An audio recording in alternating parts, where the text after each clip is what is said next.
Hi students, आज हम हिंदी का टॉपिक लेकर आए हैं। हिंदी के टॉपिक में आज हम पढ़ेंगे उपसर्ग। उपसर्ग क्या है? उपसर्ग वे शब्दांश हैं जो किसी शब्द के पहले लग करके उसके अर्थ में विशेषता उत्पन्न करते हैं, उन्हें उपसर्ग कहते हैं। उपसर्ग जो शब्द है, उपसर्ग शब्द में ही आपका उपसर्ग लगा हुआ है। अगर हम देखते हैं कि उपसर्ग में ही कौन सा उपसर्ग है, उपसर्ग है, तो उपसर्ग का अर्थ यही होता है कि वो किसी शब्द में लग करके उसके अर्थ में विशेषता उत्पन्न कर देते हैं या उसके अर्थ को बदल देते हैं, तो उसे ही उपसर्ग कहा जाता है। जैसे आप लिख सकते हैं, जैसे संहार लिखा होता है, आप लिख सकते हैं संहार। इसमें कौन सा उपसर्ग है? तो इसमें सम उपसर्ग है, सम उपसर्ग है। जैसे हम लिखते हैं शंभो, लिखते हैं शंभु लिखते हैं, तो इसमें सम उपसर्ग है। इसी प्रकार से आज हम पढ़ेंगे उपसर्ग के बारे में। तो उपसर्ग क्या है? तो उपसर्ग वे शब्दांश हैं जो किसी भी शब्द में लग करके उसके अर्थ को बदल देते हैं या उसके अर्थ में विशेषता उत्पन्न करते हैं, उसे उपसर्ग कहते हैं। इसकी हम परिभाषा लिख लेते हैं उपसर्ग की। वे शब्दांश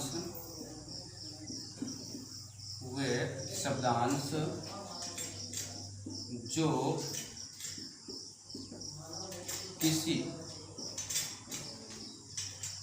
किसी शब्द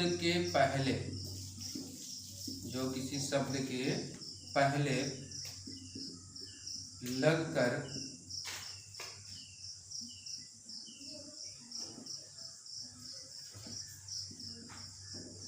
उसके अर्थ में विशेषता उत्पन्न करते हैं।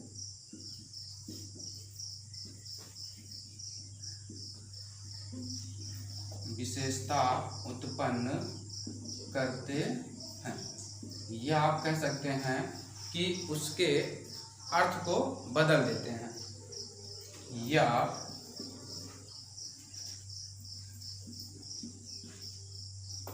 उसके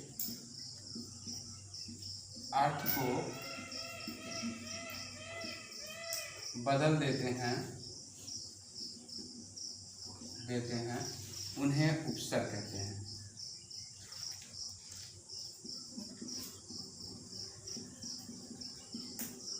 उस शब्दांश को उपसर्ग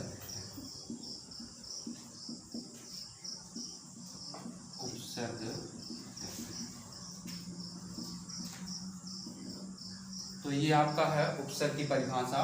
वे शब्दांश जो किसी शब्द के पहले लगकर उसके अर्थ में विशेषता उत्पन्न करते हैं या उसके अर्थ को बदल देते हैं, उस शब्दांश को हम क्या कहते हैं? उपसर्ग कहते हैं। अब बात इसमें आती है, एक शब्द आया है आपका शब्दांश। हम शब्दांश को अगर पकड़ते हैं तो अगर इसे हम अलग करें तो ये हमारा बनता है शब्द धन अंश। शब्दांश में जो है हमारा शब्द धन अंश है, और इसमें अगर संधि की बात की जाए तो इसमें आपका जो संधि होगी वो दीर्घ संधि होगी। अगर हम शब्दांश में संधि की बात करते हैं तो इसमें क्या होता है आपका? दीर्घ। अब इसके अर्थ को देखते हैं। शब्दांश, शब्द अंश, अंश माने होता है भाग, यानी शब्द का जो भाग होता है। जैसे अभी हमने जिक्र किया था उपसर्ग का, तो ये आपका क्या है? एक शब्द है, पूरा आपका एक शब्द है, और इसको जब तोड़ते हैं हम तो ये दो शब्दों में टूटता है, और ये शब्दों का अंश हो जाता है, एक उप हो जाता है और एक सर्ग होता है। उप माने होता है समी, तो एक होता है आपका उप और दूसरा हो जाता है सर्ग। तो आप कह सकते हैं कि उपसर्ग में जो अंश है, शब्दों का जो अंश है, एक आपका उप है और दूसरा आपका सर्ग है, तो ये होता है आपका शब्दांश। तो आपकी परिभाषा हो जाती है कि वे शब्दांश जो किसी शब्द के पहले लग करके, पहले का मतलब होता है आगे। जैसे आपका ये मान लीजिए मूल शब्द है, इधर अगर लगता है आपका तो इसे हम पहले कहेंगे, और इधर अगर लगता है तो बाद में कहते हैं हम। और हमें हमेशा ध्यान होना चाहिए कि जो उपसर्ग होता है वो सदैव शब्द के आगे लगेगा यहाँ पर, और जो प्रत्यय होता है आपका वो शब्द के बाद लगता है। आगे लगने वाले को हम उपसर्ग कहते हैं और बाद में लगने वाले को हम क्या कहते हैं, प्रत्यय कहते हैं। ये चीजें हमें पता होनी चाहिए। शब्द के आगे जो लगेगा वो उपसर्ग है, शब्द के पीछे जो लगता है या बाद में जो लगता है उसे क्या कहते हैं, हम प्रत्यय कहते हैं। तो हमने अभी अपना देखा डिफिनेशन उपसर्ग की, इसे आप स्क्रीनशॉट ले लीजिए या नोट कर लीजिए। उसके बाद इसका एग्जाम्पल हम चलते हैं। जैसे हम पहला पढ़ेंगे आ उपसर्ग के बारे में, जो आपका है। जैसे आ उपसर्ग हम लगाते हैं, जैसे हमारा एक शब्द है नाथ लिखते हैं, तो नाथ के आगे अगर आ लगा दें तो हो जाता है अनाथ। अनाथ का मतलब ये होता है जिसके माता पिता ना हो वो क्या कहलाता है, अनाथ कहलाता है। तो जैसे हमारा एग्जाम्पल हो जाता है अनाथ हो जाता है। जैसे हम लिखते हैं धर्म, तो धर्म के आगे अगर हम आ लगा दें तो हो जाता है आधर्म। तो हमारा जैसे होता है आधर्म होता है। तो आपका अनाथ आपका क्या है, अनाथ में आपका आ उपसर्ग है और धर्म में आ उपसर्ग लगाया तो हमने क्या हो गया, हमारा अधर्म हो जाता है। जैसे एक होता है चेतन आपका, तो चेतन में अगर हम आ उपसर्ग लगा दें तो अचेतन हो जाता है, तो हमारा हो जाएगा अचेतन। तो जैसे अनाथ हुआ, अधर्म हुआ, अचेतन हो जाता है। जैसे और अगर देखें इसका एग्जाम्पल हम देखते हैं, जैसे हमारा हो जाता है सुविधा, अगर लेते हैं हम, तो सुविधा में अगर छोटा आ लगा दें, आ उपसर्ग लगा देते हैं तो हमारा हो जाता है असुविधा हो जाती है। तो ये सभी हमारे हैं, ये शब्द हैं और ये जो आ है ये शब्दांश है, शब्द का एक भाग है और इसे हम क्या कहते हैं, उपसर्ग कहते हैं। असुविधा है जैसे विश्वास होता है, विश्वास, तो विश्वास में हम अगर आ लगा देते हैं तो अविश्वास हो जाता है, जिस पर विश्वास न किया जा सके, तो आपका क्या हो जाता है, अविश्वास हो जाता है, अविश्वास। जैसे अनपढ़ होता है, इसमें अन लगा होता है उपसर्ग जो है, तो आपका है ये जो कुछ शब्द हैं आपके, इसमें आ उपसर्ग लगा हुआ है। अब चलते हैं हम अन उपसर्ग पर। तो अन उपसर्ग में जैसे हम लिखते हैं सार, तो अगर अन लगा दें तो हमारा क्या हो जाता है, अनुसार हो जाता है। अन उपसर्ग लगाने से हमारा क्या हो जाएगा, अनुसार हो जाएगा। जैसे राग लिखते हैं, तो राग में हम अन लगा दें तो अनुराग हो जाता है। राग में अगर हम अनु उपसर्ग लगा दें तो हमारा हो जाता है अनुसार, और आपका क्या हो जाएगा, अनुराग हो जाएगा। जैसे देश होता है, अनु लगा दें अनुदेश हो जाएगा आपका, तो आपका हो जाएगा अनु उपसर्ग लगाने से अनुदेश हो जाता है। तो आपका क्या है, अनुसार उपसर्ग है, शब्दांश है आपका। इसमें कौन सा उपसर्ग लगा है, अन उपसर्ग लगा है। राग है, राग में कौन सा उपसर्ग जब देखते हैं तो अन लगा करके अनुराग बनाया गया। देश में अन उपसर्ग लगा करके अनुदेश बनाया गया। तो आपके जो है ये अनु उपसर्ग है आपका, तो इनसे बनता है हमारा अनुसार बनता है, अनुदेश बनता है। और हम चलते हैं अब अति पर। तो अति का मतलब क्या होता है, अति का मतलब होता है अधिक। अति की बात अगर करते हैं तो इसका जो अर्थ होता है वो होता है अधिक। जैसे हम लिखते हैं वृष्टि, तो वृष्टि माने होती है वर्षा, अगर अति लगा दें तो अतिवृष्टि होती है। अगर अति लगा दें तो अतिवृष्टि होती है। तो आपका एक शब्द हो जाता है अतिवृष्टि, आपकी हो जाएगी अतिवृष्टि। जैसे अधिक लिखते हैं, अधिक, अगर इसी में अति लगा दें तो हो जाता है अत्यधिक। क्या हो जाएगा आपका, अत्यधिक उपसर्ग हो जाता है आपका, अत्यधिक शब्द बनेगा तो आपका हो जाएगा अत्यधिक। जैसे तो हमने यहाँ पर कौन सा उपसर्ग लगाया है, अति लगाया है। अब वृष्टि में लगा देते हैं तो हमारा हो जाता है अतिवृष्टि। अधिक में लगा देते हैं तो हमारा हो जाता है अत्यधिक हो जाता है। जैसे अगर देखें काल, काल का मतलब होता है समय। काल का अगर हम अर्थ देखें तो काल का अर्थ होता है समय। अगर यहाँ देखें थोड़ा सा इसे देख लीजिए, अधिक का मतलब ज़्यादा तो होता ही है और अति का मतलब भी ज़्यादा, इसका मतलब हुआ अत्यधिक ज़्यादा। यहाँ पर अगर इसकी बात करें, इसका अर्थ देखें तो अत्यधिक ज़्यादा होता है। और यहाँ पर देखें काल का मतलब होता है समय। अगर इसी में अति उपसर्ग लगा दें तो हो जाता है अतिकाल। अतिकाल जैसे हम लगाते हैं क्रम, अगर इसी में अति उपसर्ग लगा दें तो हो जाता है अतिक्रम हो जाता है। तो यहाँ हम लिख सकते हैं अतिक्रम लिख सकते हैं। तो हमारा जो आपका बना यहाँ पर अति उपसर्ग से अतिवृष्टि बना, अत्यधिक बना, अतिकाल बना और अतिक्रम बना। अब देख लेते हैं एक शब्द हमें मिला है अत्यधिक। अगर यहाँ अत्यधिक के जिक्र करते हैं हम तो आपका जो अत्यधिक है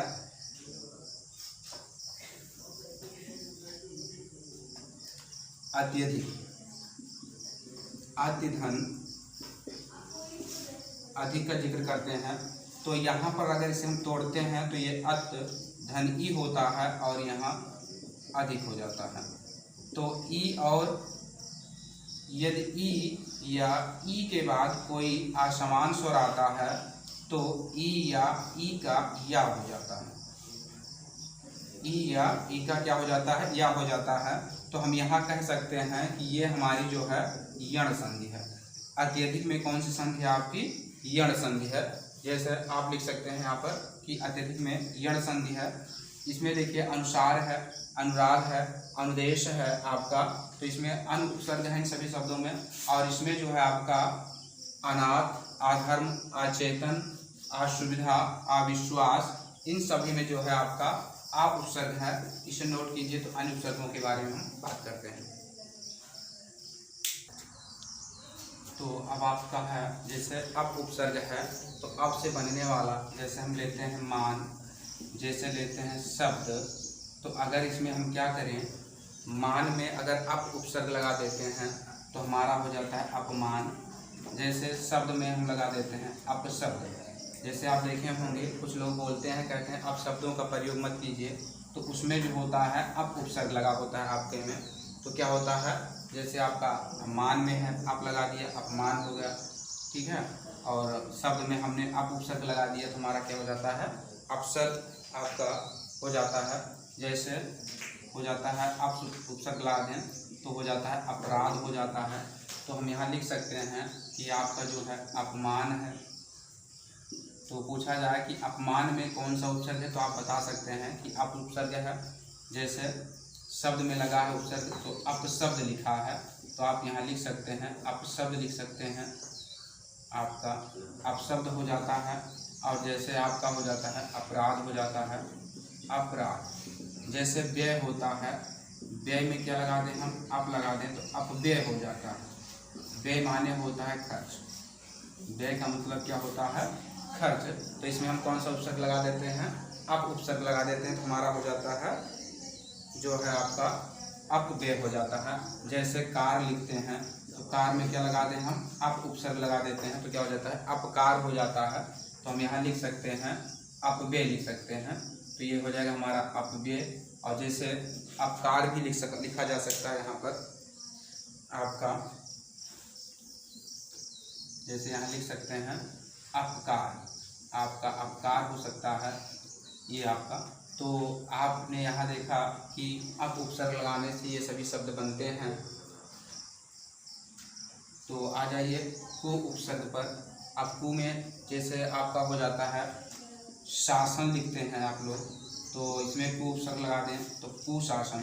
कु का शाब्दिक अर्थ होता है खराब। कु का अगर अर्थ देखते हैं तो कु का शाब्दिक अर्थ होता है खराब, और शासन का मतलब समझ ही रहे हैं। तो कहने का मतलब यहाँ हो जाता है आपका खराब शासन। जैसे पुत्र होता है, पुत्र में हम क्या लगा देते हैं, कु उपसर्ग लगा दें तो हमारा हो जाता है कुपुत्र। तो आपने सुना होगा कि पुत्र को पुत्र हो सकता है लेकिन माता को माता नहीं होती, तो इसे क्या है आपका यहाँ पर कुपुत्र। कुपुत्र माने होता है खराब पुत्र, जो जिसका आचरण सही ना हो। और जैसे एक होता है सुपुत्र होता है आपका, सु का मतलब होता है अच्छा। यहाँ पर पुत्र में आपका यहाँ पर कु उपसर्ग है और यहाँ पुत्र में आपका क्या है, सु उपसर्ग है। तो यहाँ से देखिए अगर कुपुत्र को देखते हैं तो जो क्या होता है कि अच्छा पुत्र जो ना हो, और यहाँ सुपुत्र में अगर देखते हैं उपसर्ग लगाने से अच्छा पुत्र हो जाता है यहाँ पर। तो यहाँ पर क्या है आपका सु उपसर्ग है और यहाँ पर क्या है आपका कु उपसर्ग है। जैसे हमने यहाँ लगाया को उपसर्ग लगाने से कुशासन बन गया आपका, और यहाँ पर को उपसर्ग लगाने से हमें क्या मिला, कुपुत्र मिला। जैसे आपने यहाँ पर लगाया कुशासन और यहाँ आपको मिल जाता है कुपुत्र, तो को उपसर्ग से बनने वाले शब्द आपके हैं कुशासन हो जाता है और आपका हो जाता है कुपुत्र हो जाता है। जैसे एक शब्द है कर्मी, अगर इसी के आगे हम लगा दें को लगा देते हैं तो आपका हो जाता है कुकर्मी हो जाता है। तो आप लिख सकते हैं यहाँ कुकर्मी लिख सकते हैं, कुकर्मी। अगर हम इन दोनों में देखें तो यहाँ शायद उपसर्ग संग होती है यहाँ पर, तो इसको इस तरह भी लिखा जाता है कुशासन भी लिखते हैं इस तरीके से, इस प्रकार से, लेकिन ठीक है आपका को उपसर्ग है इसमें।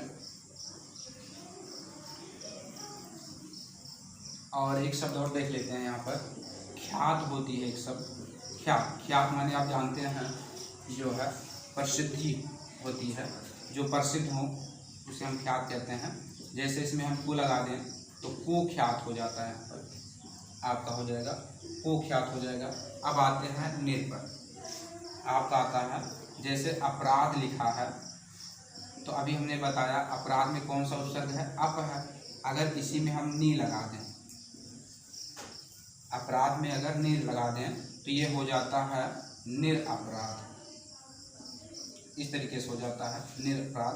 अब अगर देखते हैं निर में ये जो रा है आपका हलंत में है, इसका मतलब है ये स्वर रहित है, इसमें स्वर नहीं लगा है।